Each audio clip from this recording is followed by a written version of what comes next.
Right, so today I'm mounting the new 4-jaw chuck, which if you watched my last video you would have seen that. And this is a piece of EN8 steel which I cut out, which might have been in the video before that. Anyway, it's been on the rotary table. I flattened off the other side, which we'll see in a second. And then I drilled and tapped these 4 holes, and I drilled these 4 holes for clearance. So in this video what I'm going to do is, now I've cut a 72mm diameter, inner diameter there, that's the register which goes onto the spindle. So I can take this off now, which is the back plate for the new 4-jaw chuck, take the 4 studs out of it and screw them in from this side, flip the whole thing around and then bolt it back to the spindle. Now when I bolt it back to the spindle, from that point on I always want it to be back on the spindle in exactly the same position. And let me show you what I mean by that. I think most people cotton on, but I was quite happy with that. That wasn't bad at all. Yeah, not bad. And the mounting surface, pretty good. And I've just scotch brighted it slightly, so that ain't bad at all. Now that's the other side. If you watch my other video you'll see that I did that on the rotary table on the milling machine. So all these have got to come out now.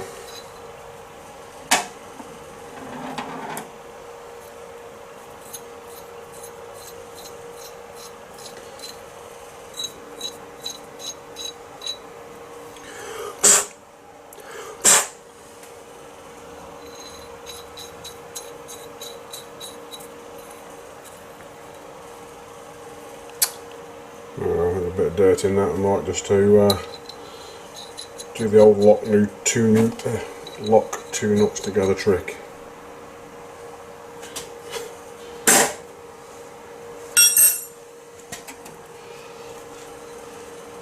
I hope that will be good now.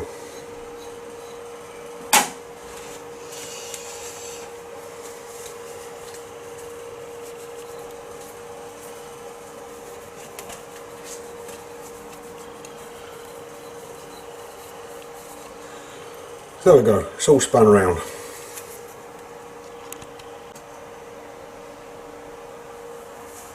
So I'm going to show you what I meant by putting it on the same way every time.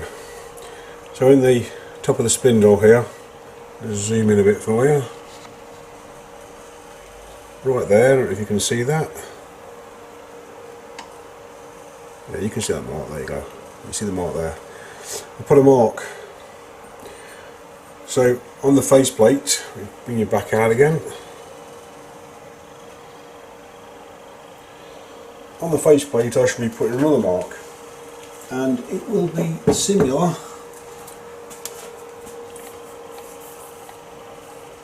to the mark I put on this, wherever I put it. Where is the mark? I swear I put one on this. No, I haven't put one on this yet. I swear I didn't put a mark on that.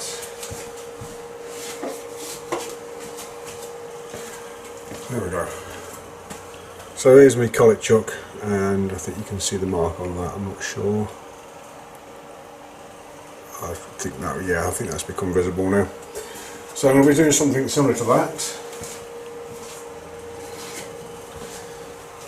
but I don't think I'm going to be putting it on the outer diameter. I think I'm going to be putting it down the back face here. But I shan't do that until I've fitted it up and tried it for concentricity.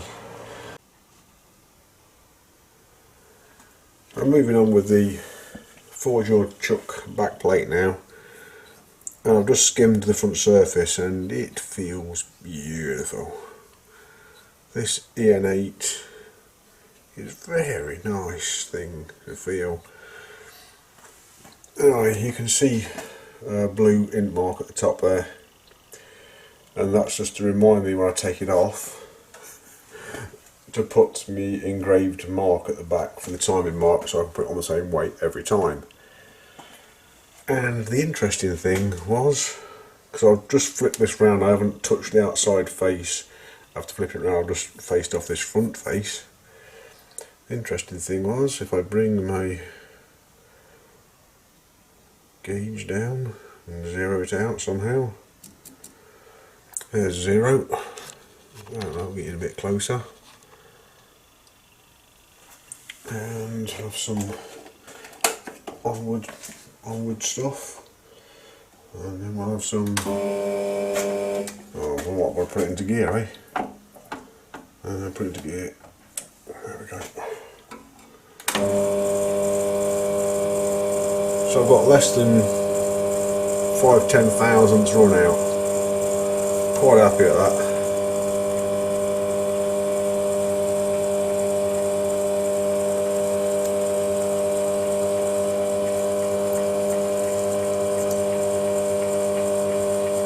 So that's half a thou run out.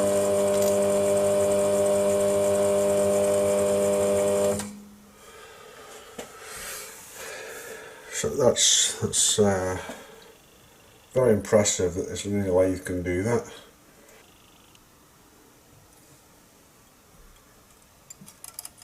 Put it out. So I've got a reading of 95.01. Or 95 because it's moved, 95.01, around about there. And I'll do this again. I want to know how far down the land needs to go.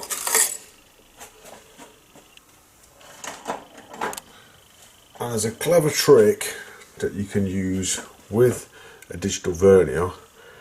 I really don't recommend you use it because it'll lead you to errors, but you can do it.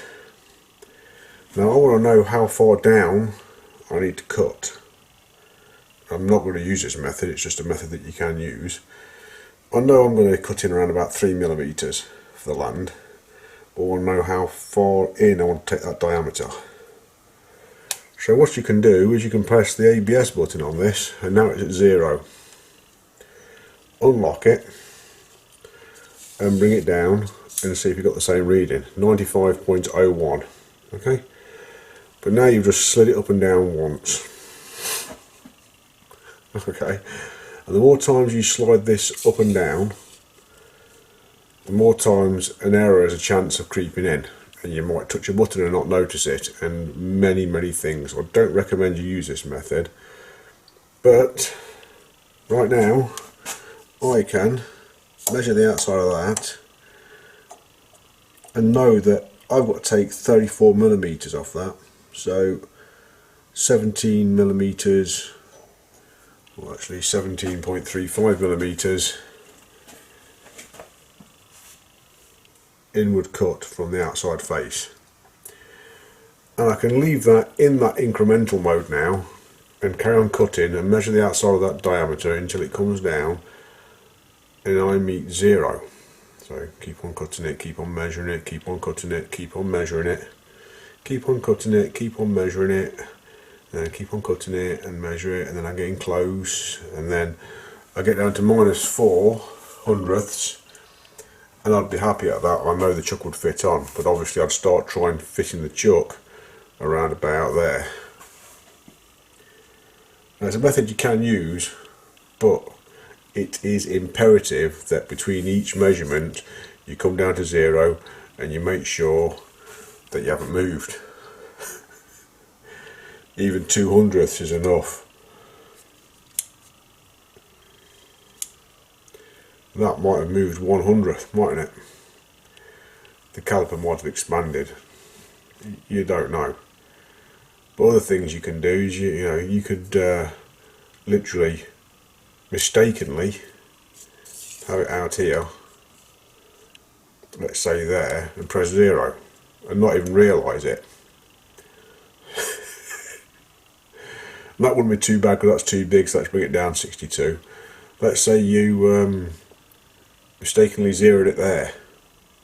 Because these things happen, and you didn't do the 0. My reading's wrong. You must do that in between. Oh, that's my gripe on doing that. Don't use your incremental mode for more than one measurement. It's really not worth it, because any lap of concentration and a touch of a button and it's all over. You could wreck your part really easily. So I'll zero that back out again. We'll knock it out of incremental mode. And now we've got a 0 on incremental and a 0 on 0 mode.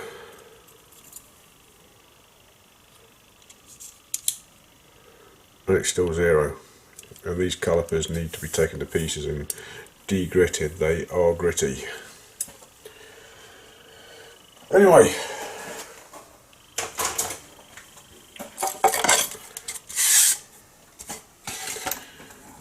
this is the tool I was using in that orientation for cutting that face. There's an awful lot of stick out, but I was running the lathe at maximum speed and it gave me that wonderful shiny finish that you can see there. It's absolutely beautiful. Very happy with that. There is no stop on this lathe on the cross slide.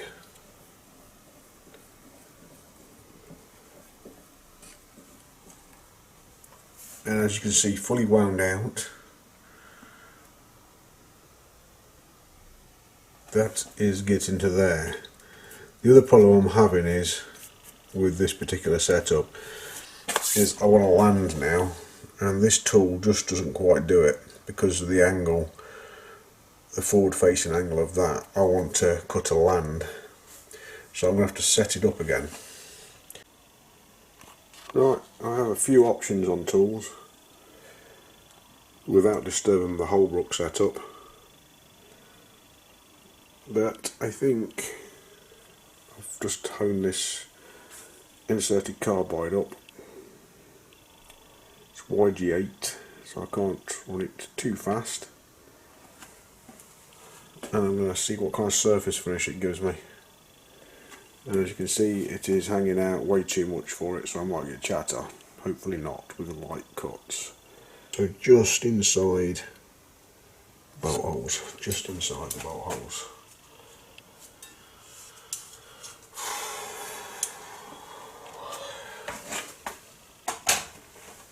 Going to give myself some kind of reference. I'm going to hold it on the bolt hole.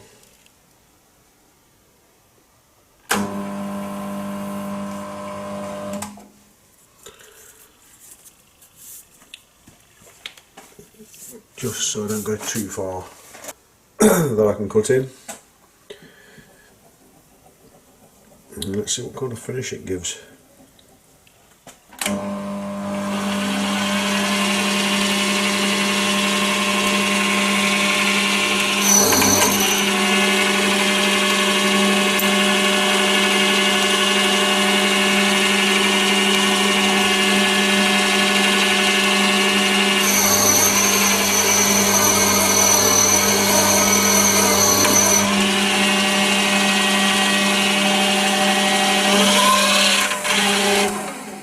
I'm wondering whether that's high gear. I think it is.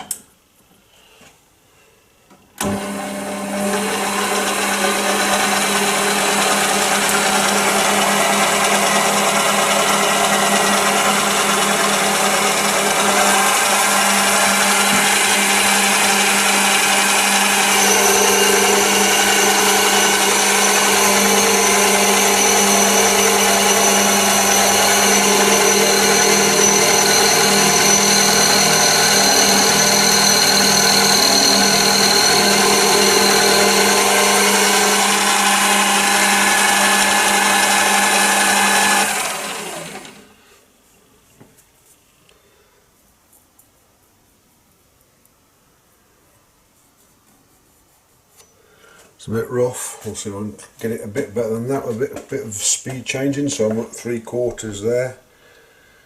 Also, should I say 12:15 there kind of position. And of course I have to start it slow and guess where I was.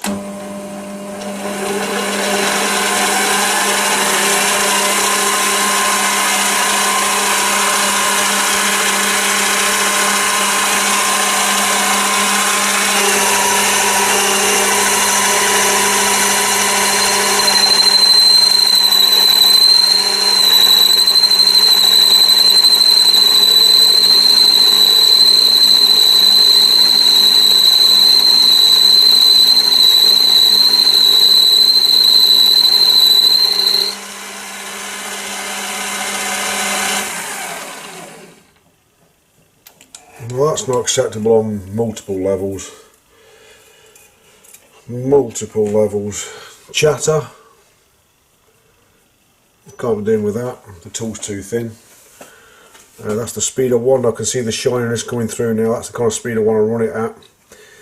So, the backup plan.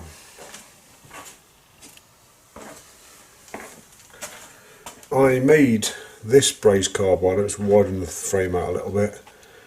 I made this brazed carbide bit quite a few months ago. I haven't used it yet. It's left hand turning tool. You see it's a bit manky at the end at the moment because it hasn't been used yet. Of course, the more I use it, the more it will do. As you can see, the angles on it are really acute, but as soon as it's carbide, it won't dull as quick as high-speed steel. So I thought these sharper angles will be good for taking really light cuts. And we'll see. The only problem is with this tool, and I thought I had the other tool inserted so I could show you, but I haven't. No, the only problem is with this tool is, it's too high. It's 12 millimeters. It might not reach centre height. So on this tool here, which I made, I milled that surface down 2 millimeters to get exactly on centre height. So I'm going to do some faffing about. Obviously these are on centre height here, these tools inserted, so I'm going to measure these up, insert this in, measure the top of that, and then I'm going to mill off what I need to mill off to get it exactly on centre height. Right, I think I'm just going to rock and roll with it. It's about 0.5 millimetre above centre. So without faffing around, let's try it.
Okay.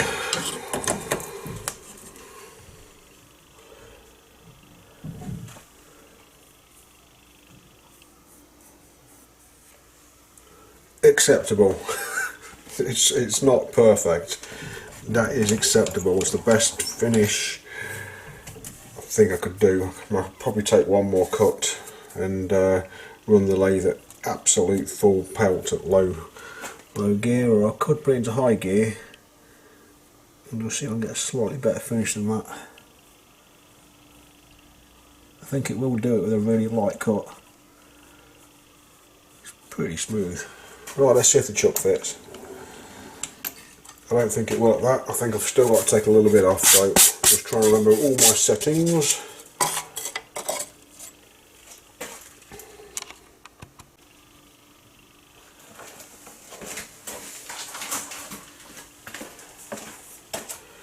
So I think at this it will just about start, but it won't go on.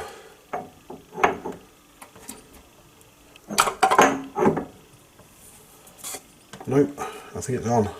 I can't really tell. No, I think it's the gap. Yeah, it's not quite on.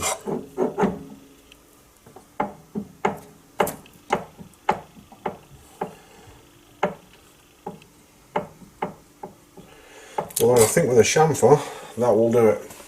Yeah. It's only 1.5 millimeters, and it is almost exactly the same diameter as the forge-jaw chuck. But I think if I touch that with a chamfer, yeah, if I think I've touched that with a chamfer, that will push that land back just a little bit, and then it will just snug up on it. So I'm just going to hit it with a very small chamfer, and then chamfer this outside and hit this surface with Scotch-Brite, and I think that's good enough now.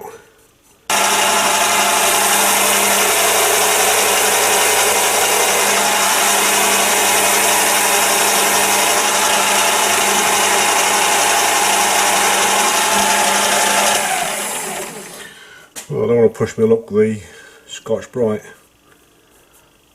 but that'll do. That will do indeed.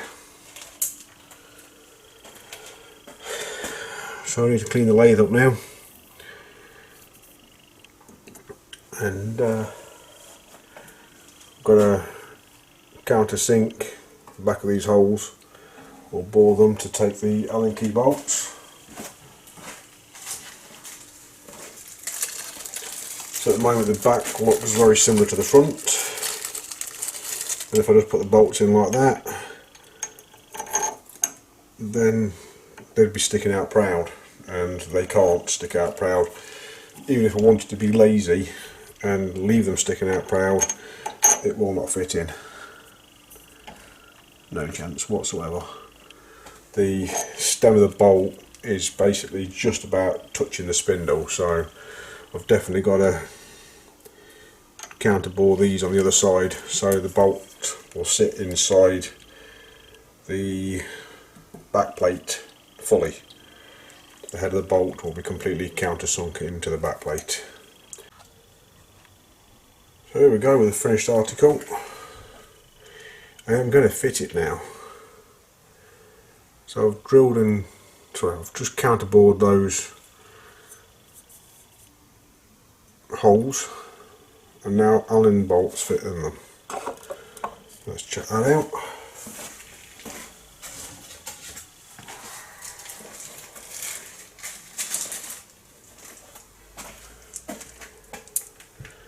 Four Allen bolts that came with it.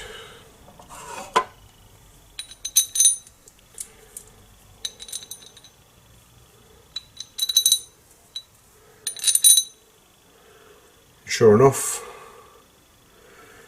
beautiful.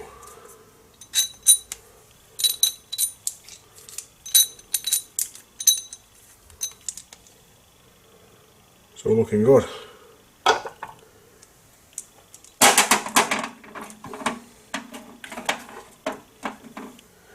So I need to make sure this face is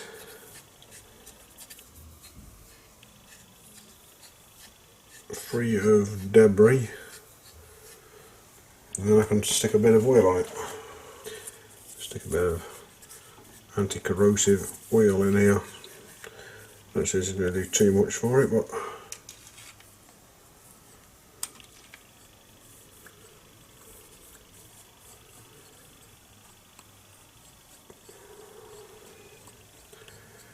that should dampen any vibrations that are going to be there and stop corrosion.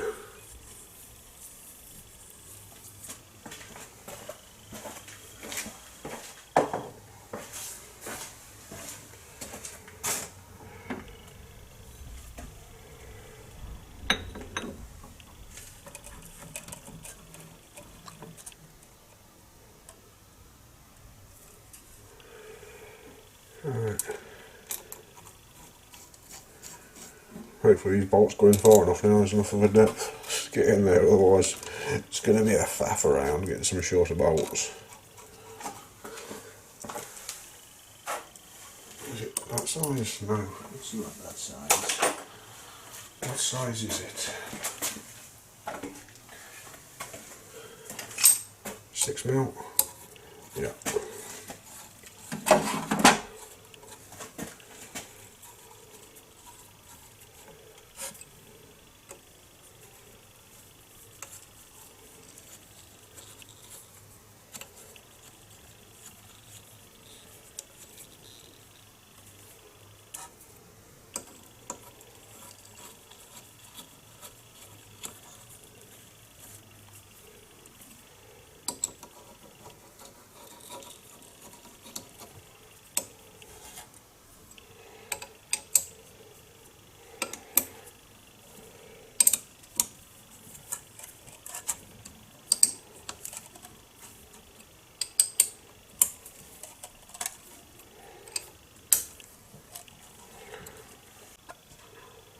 Righty ho, she's fitted up.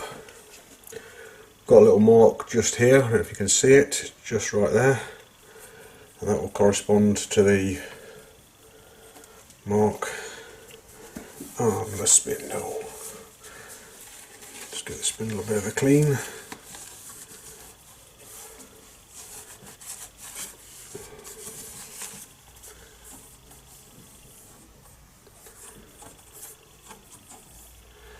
Bring the mark up to the top, and there's the mark there.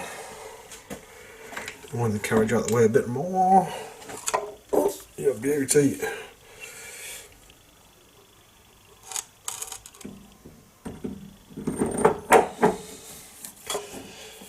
Oh, she's nearly on. She's in there. One nut started.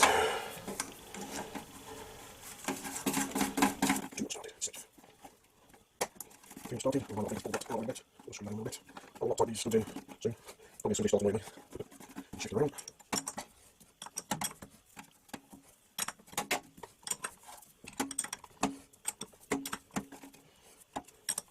Okay, now I can use the jaws as leverage, because I messed about with two snares. Right, 1, 2, 3, 4. She's on, she's tight. Let's have a look at her.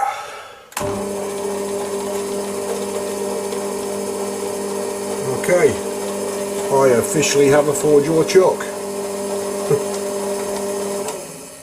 Officially, I have a 4-jaw chuck.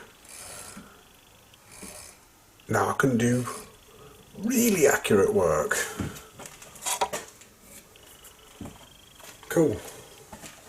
That looks more like the size of chuck that should be on this lathe. That's well dimensioned. I mean, clearly I could get a 6-inch chuck in there, which would be a 150. They do a 160 chuck as well, this company. Could have done the 160 chuck, that would have actually fitted on. There we go. Maybe a bit of testing. See if I've repeated that run out figure. Now the chuck has been removed and reinstalled.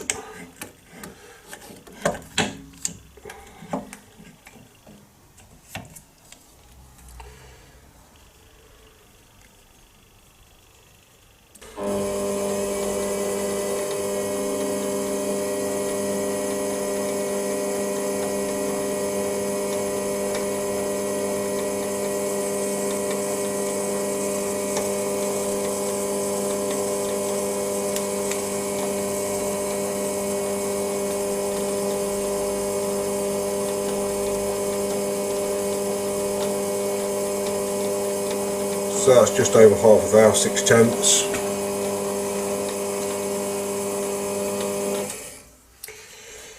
And unfortunately I'm going to have to reposition again.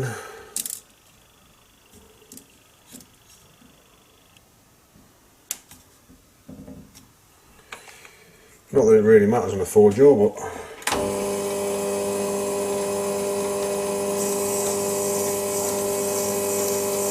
yeah, and the chuck body's running out.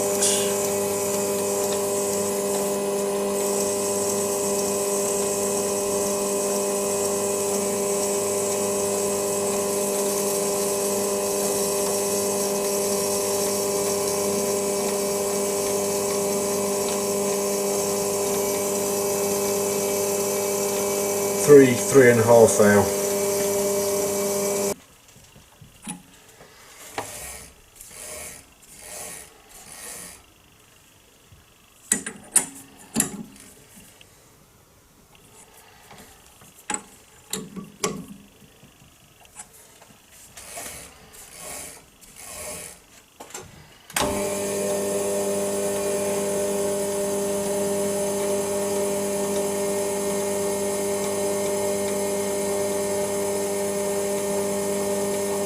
It's less than half a thou, just for quickness. The chuck feels horrible.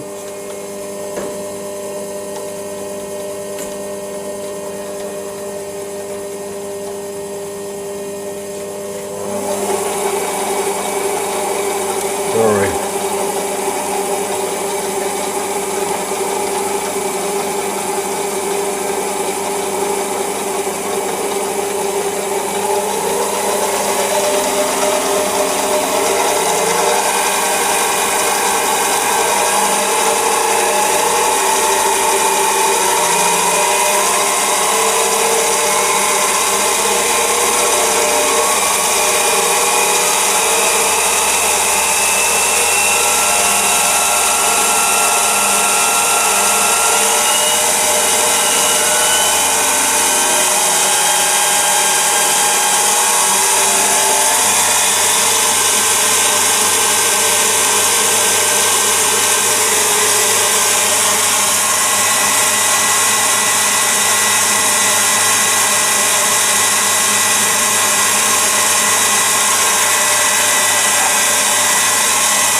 This tool's slightly below centre, as you can tell.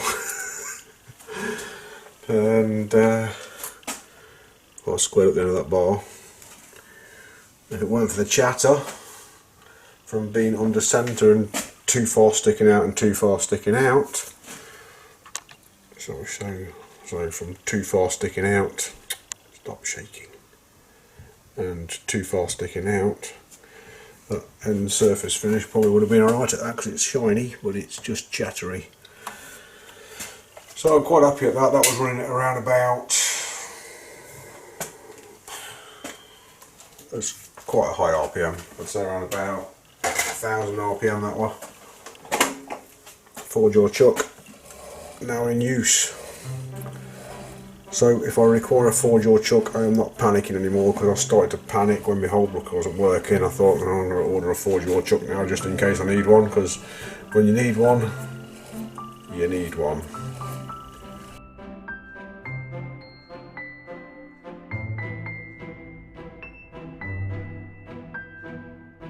Because that's probably not a fair test on the chuck's parallelism. So what I'm trying to check here is, can I just throw something in the chuck dial it in here and not have to dial out here when it's perfectly, you know, let's say it was a piece of really good drill rod or something else which is perfectly ground to size. Kind of just stick it in, it's got full engagement on the jaws. In other words, all the jaws ground parallel.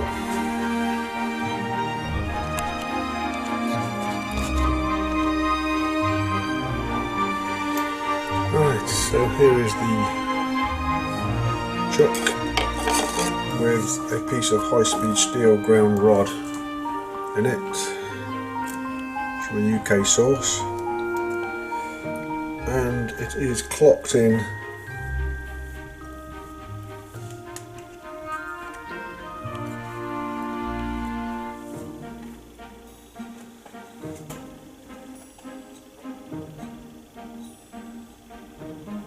absolutely perfect there.